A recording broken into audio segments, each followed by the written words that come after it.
Dahil magkakaroon ng water interruption nung araw na yan, gumising talaga ako ng alas 3 ng madaling araw, Mars. O diba? Pero pag gising ko, nakapag-ipon na pala yung asawa ko ng 2 drum. Sabi ko, dapat pala natulog muna ako. Char. Tapos paglingon ko, ganito pala kakalat yung bahay namin. Ano to, bahay ba to? Char. Wala talagang kalinisan ang bahay kapag may anak ka na. Lagi talaga makalat. Tapos napatingin ako sa camera at napahinto ang mundo ko. Sabi ko, saan ako magsisimula? Pero syempre mas hindi tayo tutungangan ng matagal kasi wala po tayong matatapos. Late na kasi natulog nun sa Empress kaya hindi na rin ako nakapaglinis. O wag po tayong judgmental. Char. Sana ganito lang talaga kabilis maglinis. Ano kasi flush? Char. Liligpit ko to ngayon, mamaya ulit ganyan, ulit yan. O diba? Huwag na kayo magligpit. Hindi kasi niya pinapansin yung mga toys niya kapag sobrang kalat, yung parang ganyan. Ganyan din ba mga anak niyo, Mars? O diba? Sa susunod siya na talaga pag liligpitin ko nito, nakakapagod. Char. Kakaumpisa mo palang, girl, pagod ka na agad. Huy.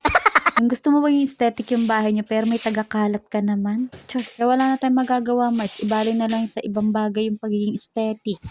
Bala ko nga sana halaman ilagay dyan sa ibaba ng TV namin dahil marami naman kami halaman. Nagtry ako maglagay dati pero ayaw kasi tantanan ng anak ko kaya stuffed toys niya na lang nilagay ko. Yung buong sala kasi gusto ko ma-maximize ng anak ko ng paglalaro. Maximize na maximize kaya sobrang kalat.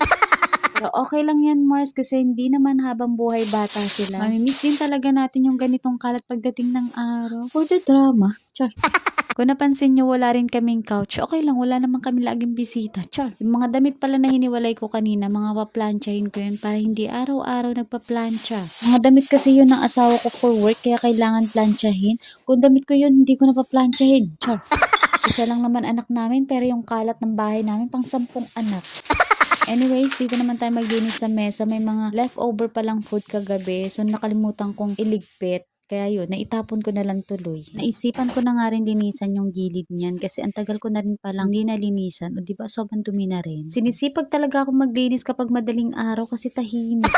Itong organizer na to, medyo marami pa palang space. Magulo lang talaga. Kung nakita niyo mga biscuit dyan, galing pa yun sa mga kapatid ko nung bumisita sila. At sobrang tagal na rin noon, naabutan na lang ng expiration yung mga pagkain dyan. 3 lang naman kami sa bahay and naka-low carb din kami. And yung anak ko, hindi ko pinapakain talaga ng mga biscuit na ganyan. Although sayang, pero hindi rin naman kasi siya healthy. Inuna ko nga linisan tong mga lagayan ng sibuyas. O diba kita nyo naman sobrang dumi na. Kapag tinatamad talaga akong gumawa ng panlinis, alcohol na lang talaga ginagamit ko. At least for the sanitize din yung mga sibuyas namin.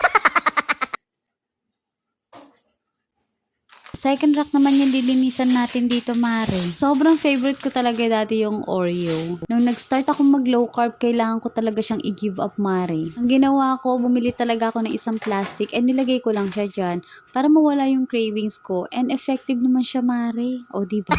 Ang ilalagay ko lang dyan is yung avocado and nilagyan ko lang din siya ng karton para hindi naman matigas yung papatungan ng avocado natin. Bala ko sana gawin yung ASMR, yung mga nauuso ngayon na ang satisfying ng tunog.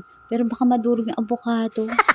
Etong rack na to, 1 taon na rin pala to sa amin. O diba hindi siya kumakalawang. Yung pangatlong layer, nilagyan ko lang siya ng cucumber at lime. Habang naglilinis nga ako dyan, Mari, napaisip ako baka magising yung anak ko dahil minsan nagigising talaga siya kapag hindi niya ako katabi. Sabi ko sa sarili ko na kapag nagising talaga yung anak ko, mapupurnada talaga itong paglilinis ko. Mawawala na naman ako ng gana. Char. Anyways, back tayo sa paglilinis ko. Yung natirang 2 rack, mga prutas na na-Empress yung ilalagay ko dyan. Yung mga prutas na Empress, halos bigay lang din yan. O diba, sana all may sponsor. Pwede ba pati nanay may sponsor din? Char!